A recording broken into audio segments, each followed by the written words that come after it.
Okay, welcome back. This is Abundance, episode 4. I'm going to continue on where I left off last time with this Pyrheliometer that was most definitely a holographic burner of holographic data to some sort of substance in here in the center chamber. So don't get rid of or don't throw away, not throw away or sell your old antique gemstone because I believe that that there are antique gemstones in museums or in people's boxes or safes or whatever that have holographic data images, something burned on them. So it is going to be could be a source of retrieving, recovering lost history. Um, so continuing on with this more like evidence of the heliostat technology and what they were able to do, and that it's been hidden or stolen, however you want to say it. Before I continue, let me just zoom in a little here so you can see that this print is coming from a some sort of image engraving that was burned from a photo, I believe, because these parabolic designs, like in the circular pattern here, this looks like from really intense light hitting it, but it could be from, yeah, I mean, there's no way you would like draw that in. I mean, possibly, I guess. Anyway, let's continue. So here we have a real patent. So that other device was just supposedly testing the temperature of the sun. And I went into detail in the last video on it. But this is a patent from uh, Alexander Graham Cracker Bell from 1880. And this is called a photophone. Before I show you that, let's can look at some modern images of or descriptions, visual descriptions of holograms and beams, all the different reflectors and mirrors involved. Got your lasers. Here we have it showing a three-dimensional object, and this is the other video I showed in the other was just about data, like binary data. And this is how you would reconstruct. You do, so nothing. This is the holographic where the hologram is stored inside. Today it's film, but say it's a crystal. We don't. There's no destruction. This reconstructing beam is not like a laser. It's coherent light, but it doesn't have to be like some death ray or something. So that's really good. This was color holography patent, and I just again just wanted to show how we have the optics and reflection and different light sources. Now on this patent, so this was from Alexander Graham Bell, and what's fascinating about this, I didn't even look at this as closely, but the patent is that this is a receiver for audio transmission and over light beam. Okay? Okay. Here's some good details on it.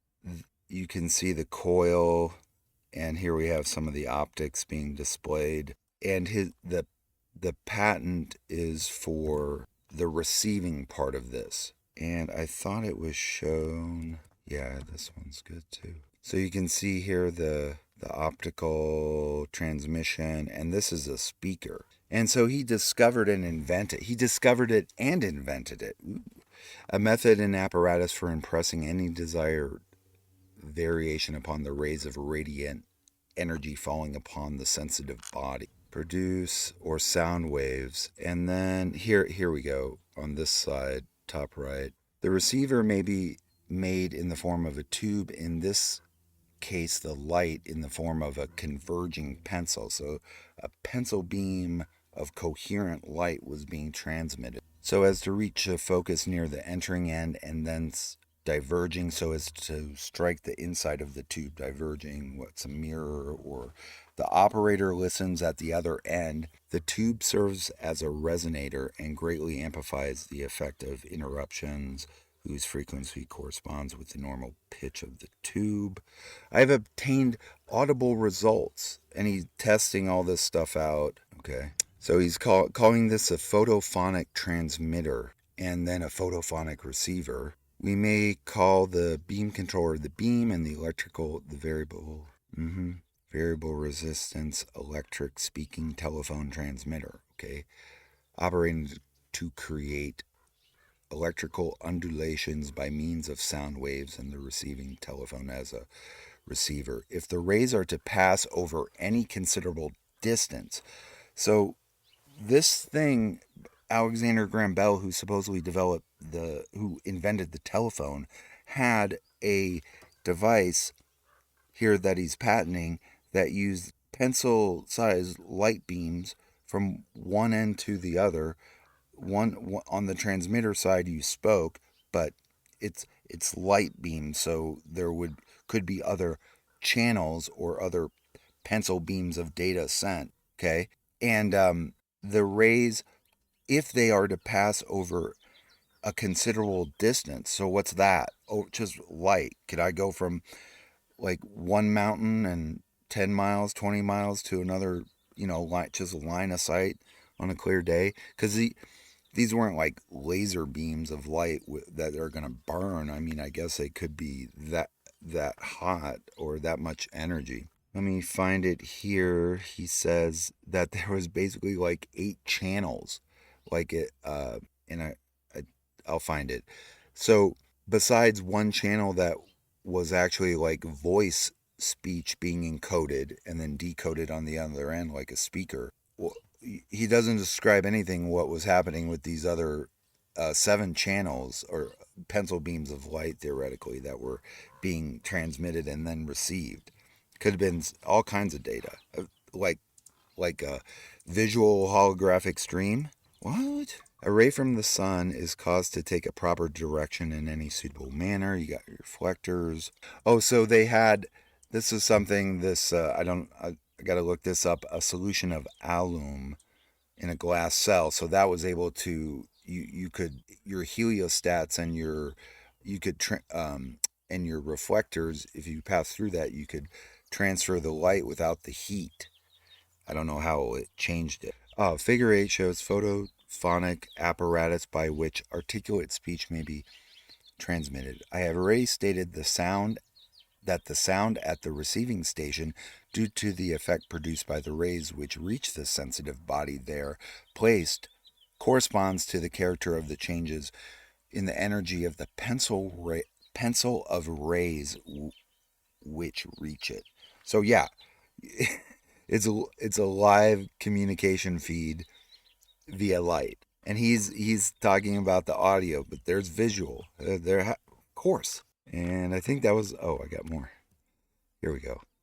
The pencil of rays is passed through a suitable concentrating apparatus, shown here as the lens, and also through a heat absorbing apparatus, that was the alum, and then we got another reflector. I do not herein specifically claim this particular form of transmitter, as it is a joint invention of myself and my assistant, Mr. Sumner Tainter, and will form the subject of a joint application.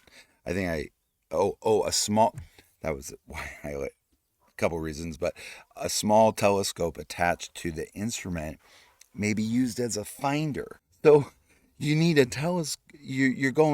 You could go so far of a distance that you need a telescope to like line up and sight correctly.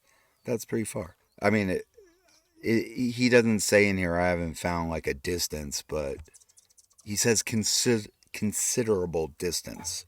What is that? And through sighting, this cell has an arrangement similar. Simon spiral. I was going to look at that. Or Siemens spiral. And last, okay.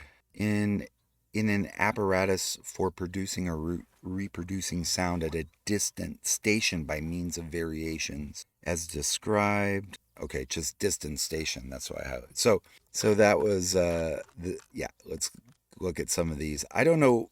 I think I'm not sure where one of these was like the pencil beams of light coming in to the receiver. Yeah, but you can just see the mathematics here and the engineering of the design of this is like parabolic, amazing. So yeah, this was Alexander Graham Bell hiding some, obfuscating some tech. So let's look. So this is Alexander Bell. Now let's switch. Or call this a little iconoclast tangent. Edison, right? Okay. No, that's not it. Edison. Oh, so that's something else. But since it's on the screen, this is one of Edison's inventions. Was a pyromagnetic motor heated by coal. So the way you can look that term up now, you'll find info on it, and it works by um, there's some magnet, or I'm not sure the if it's what metal or how the magnetic force is being generated. I think it would just be in a physical magnet, not like electromagnet. And the heat, a variation in the heat generates electricity from the magnet to, uh, well, the properties of that substance. So he has coal in there, and that's something else I'm going to talk about, hydrogen gas. But let's oh, there we go. So Edison created the phonograph, which you speak and then record on the wax seal or the wax cylinders originally, right? So I just wanted to point out that these guys are finding something funny. They're listening to something funny here. It's a funny story that they're hearing. And so, okay, let's go to the Edison. Oops, pyro. And then what I wanted to show here about Edison was with his most famous invention, the light bulb, right?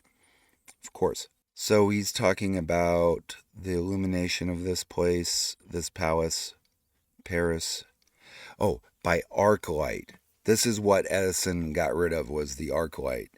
The capabilities of arc lighting found highest expression in the Japkalok candles, the superior attributes of which secured their wide introduction into France and England. The name was derived from the fact that this arc lighting, you use two cylindrical, oh, they're calling them pencils, so they weren't even that big, two cylindrical pencils of compressed carbon, which is pretty easy to obtain, placed side by side, and then separated by some sort of insulator, plaster of Paris, or this stuff. The insulating substance fuses with incandescence and becomes a conductor at the temperature of the electric arc.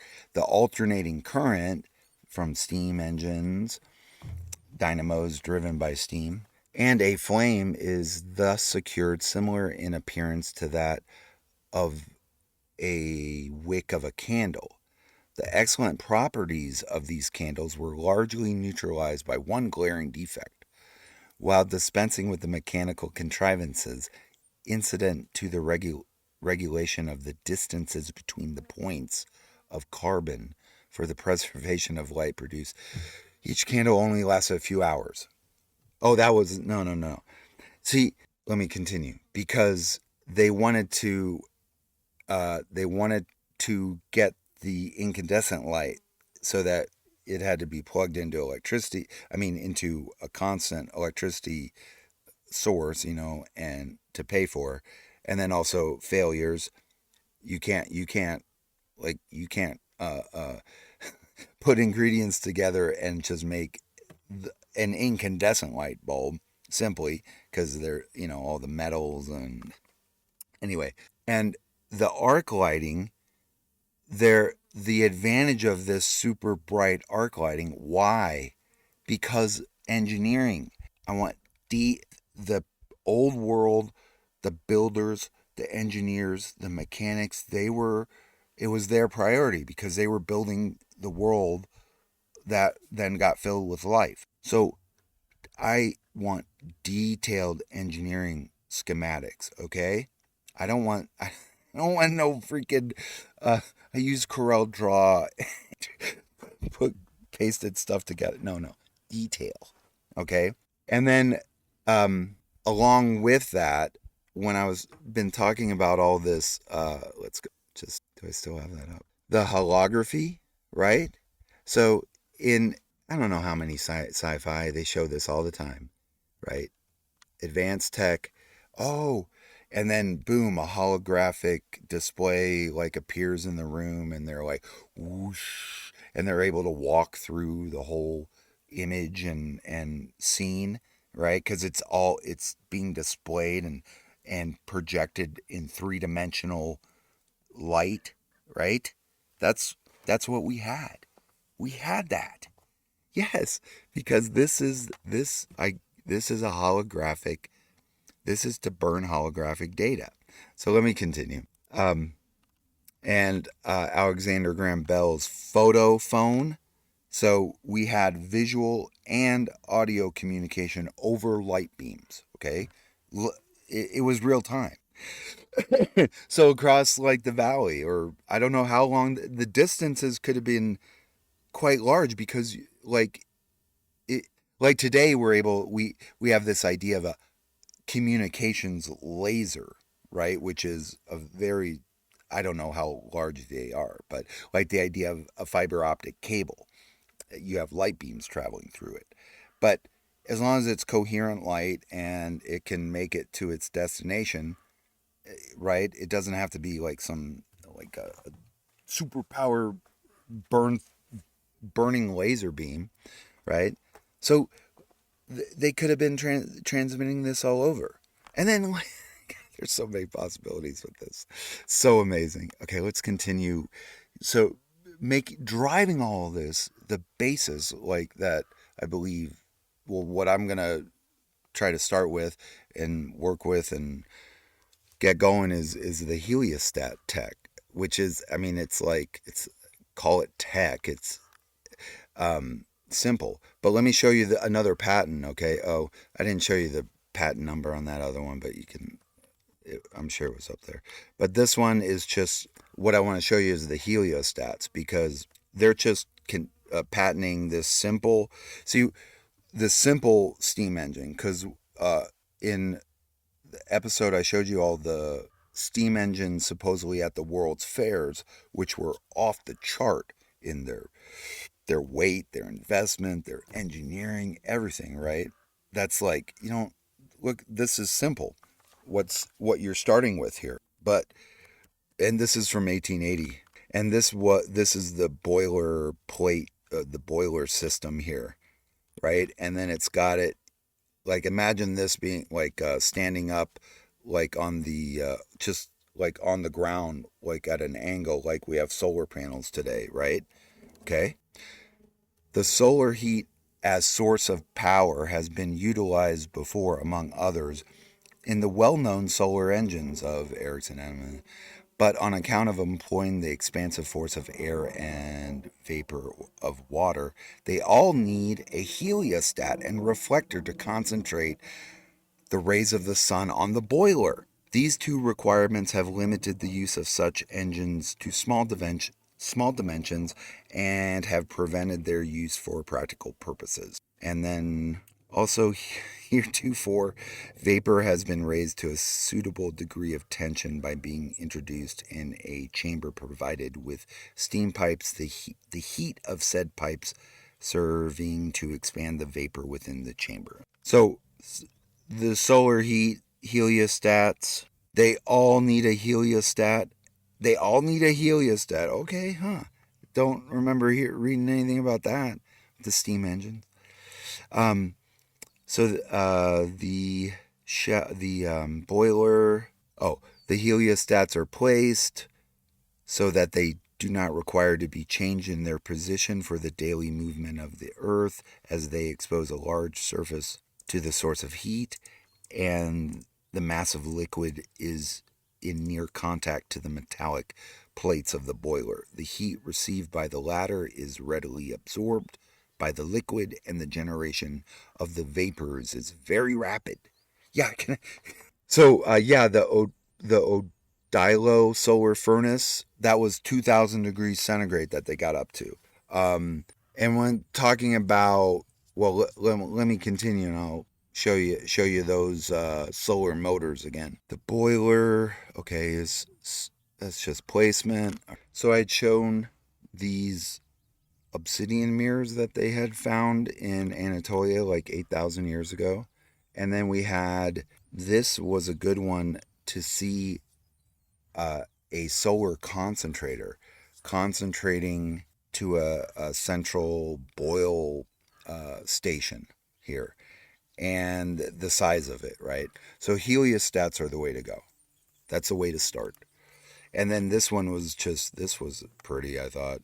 And the center, this looks like boiling like crazy. And so, I mean, I'm guessing it was vertical here, rising steam.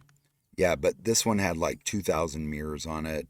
Uh, this is the way to go. I mean, the other one is the directing, like the Odilo furnace, where they had a bunch of them directing into a central mirror that then, like, everything went to a hot a super hot plate. And then I went through a paper where they talked about the engineered optical characteristics of these mirrors, and they weren't big. They were only like, 4 inches to maybe 10 inches, some of them. So next, I want to just talk about.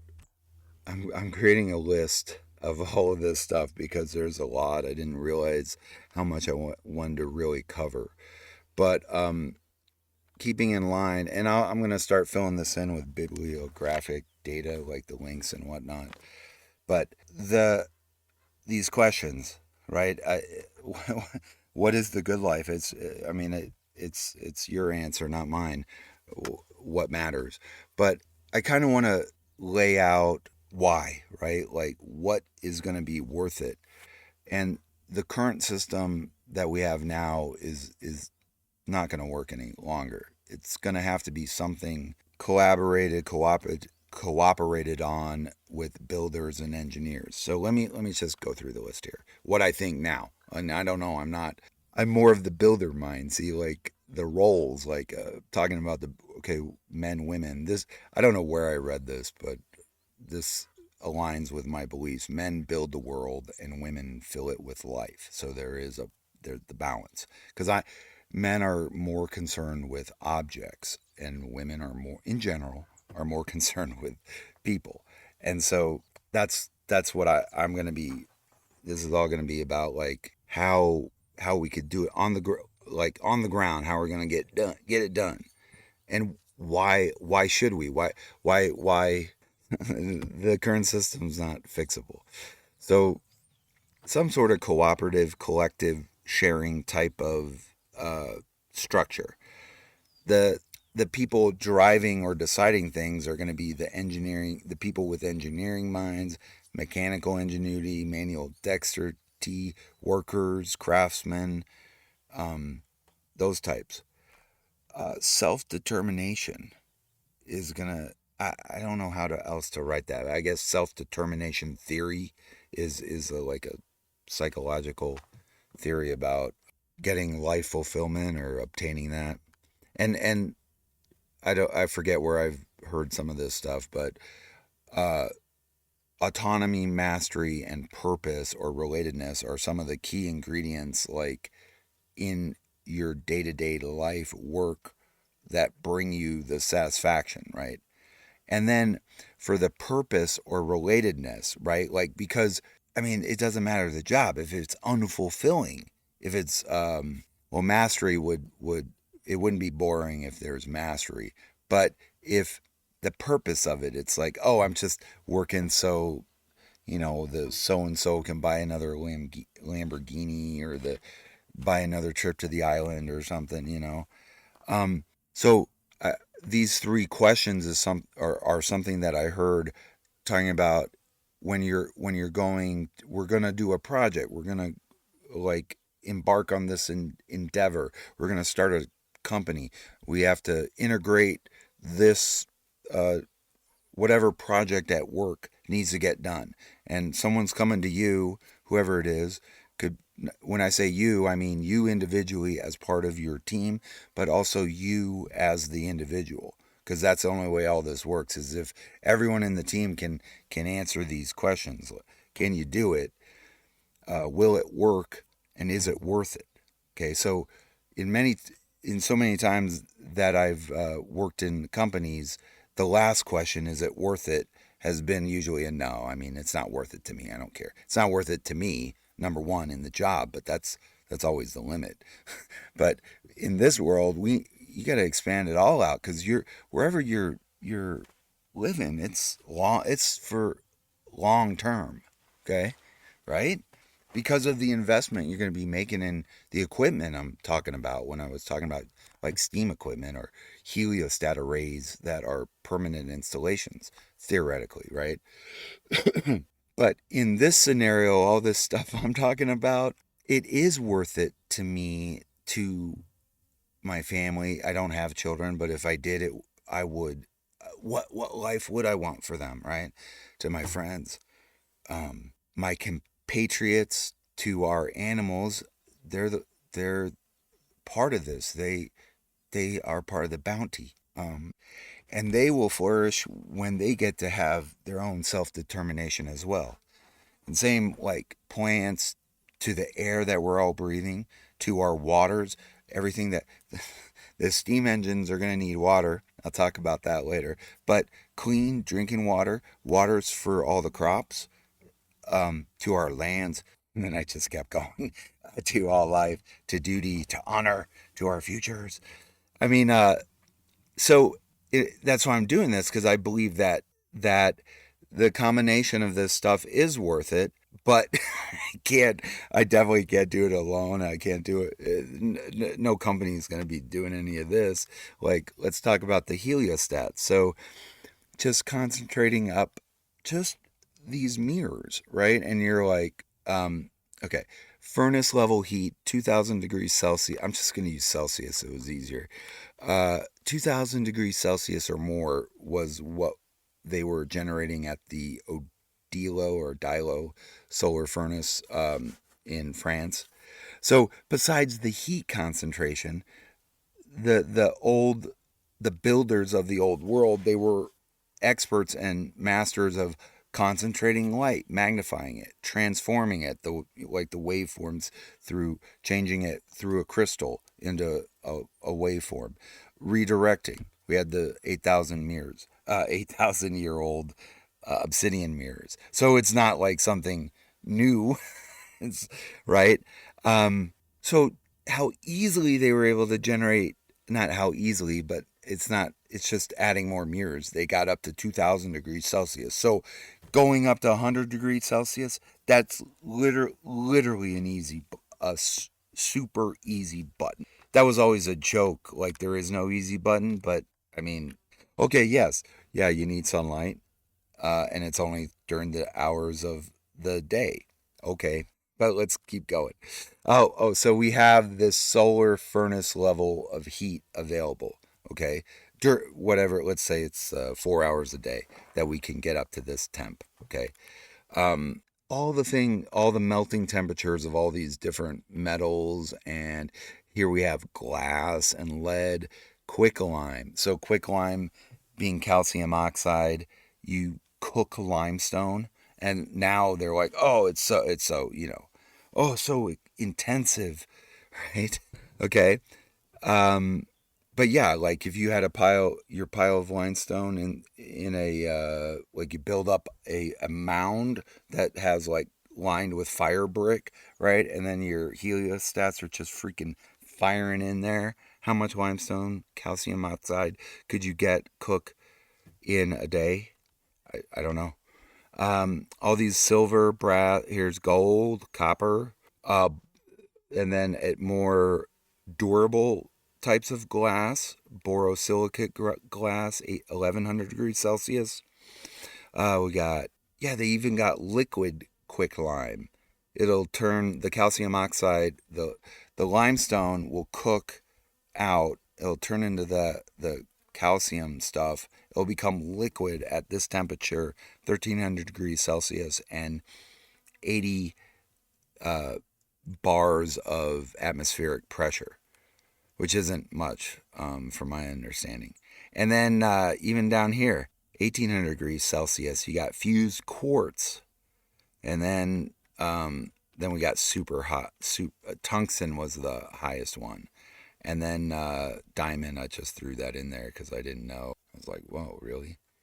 So continuing on, let me just show you some of the other things, and I'll talk about this next time because the heliostats are driving all the different the turning of all the wheels. Okay, like the I showed a factory and they had all this line shafting driven by the steam engine and stuff. So along with that, the reason we have our stationary steam engines, right, that can be driven, all day, good part of the day with our solar concentrators. But then we have the mobile, the tractors, the railways, railroad, trains, steamships, all kinds of different steam-driven pieces of machinery that are moving, right? So the heliostat isn't going to work too well. So that the next thing I'm going to talk about more is the hydrogen, oxygen gases, because that's really where it opens up more.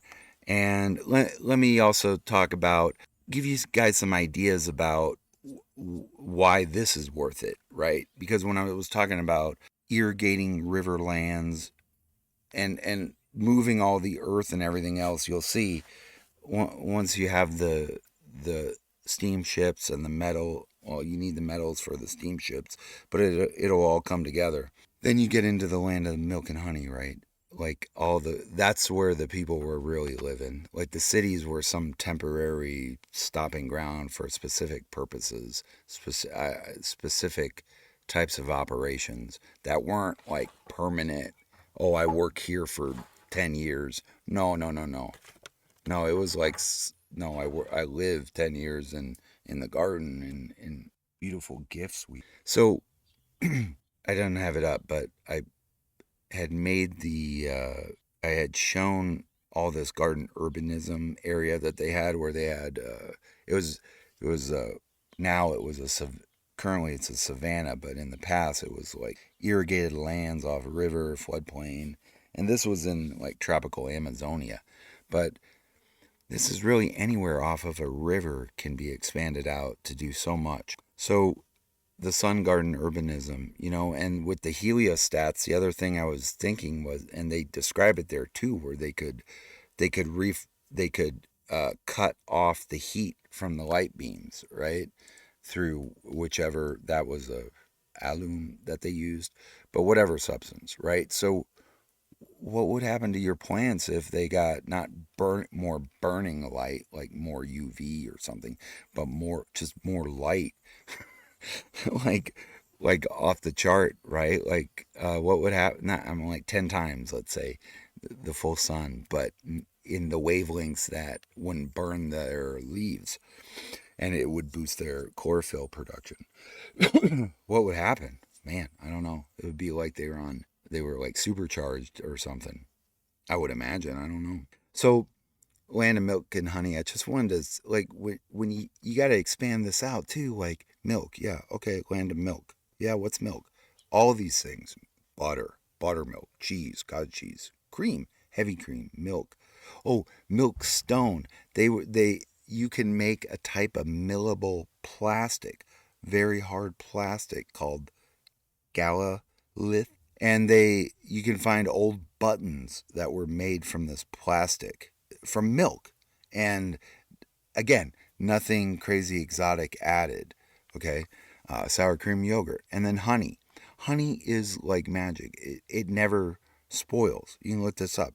As long as it doesn't get water in it at all, like to cause things to ferment, and it won't spoil. It'll dry out and crystallize and stuff, I guess.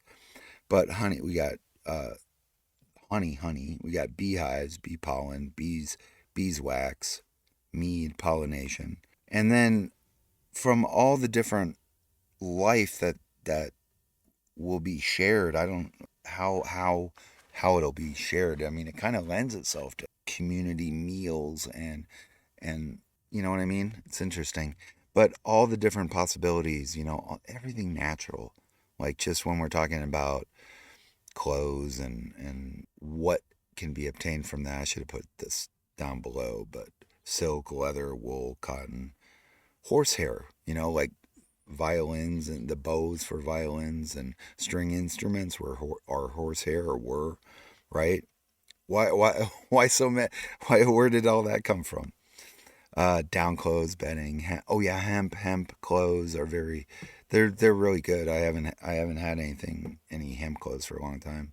Hemp rope, and then the cornucopia. This is just all kinds of trees and animals and things I put in here. Like this would be all the palette of things that would be part of the community. Like, and think about like, okay, you want all of this available or that? Yeah, I can just buy it. Okay, but today it's getting worse and worse to find things that are just pure natural ingredients, and without some unknown natural flavors. Trust us, it's all natural.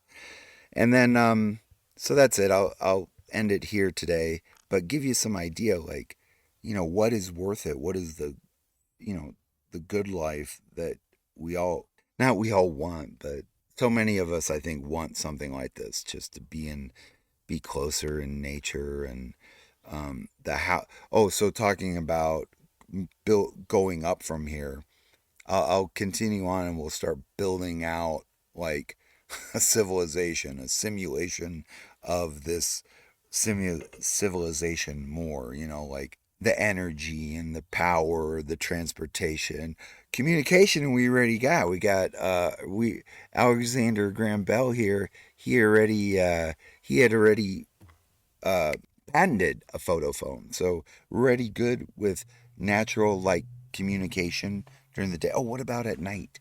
Oh yeah. Well, I don't know. The heliostats, I mean, you obviously generate light, flame, but also, who knows what kind of crystals generate light with different uh, radio, electromagnetic energies that hit them.